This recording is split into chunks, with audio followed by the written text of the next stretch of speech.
হ্যাঁ হ্যালো ভগবান। বলছে lord Dalhousie, Robert Clive, lord Mountbatten, general Dyer ইয়ার আছে এখনো উপরে তাস ফাস খেলে চাটা খায়। তো বলছে নিচে পাঠাই দেবেন অল্প। না দামোদরের দামিনী বলেছে ও এখন আজাদ লয়, ও এখনো স্বাধীন লয়।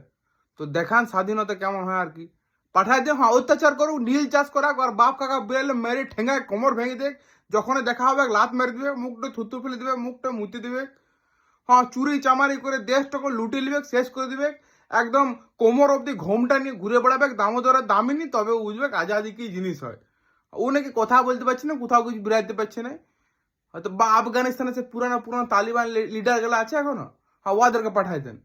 মুখটাই দেখাই দেবে না, নেল পালিশ দেখলে হাত থেকে নখটা উড়ে দিবে। হ্যাঁ কুকুর আয় শুনুন, ইয়াদের হিপোক্রেসি। বিদেশি কুকুর দিলে কুচুমুচু করবে, আর দেশি কুকুর উই মা করে ঝাঁপাই দিবে। সে এমন চেঁচাবে মনে হবে সারা সিনে গোলা লুলিটা হিলাই দিয়ে।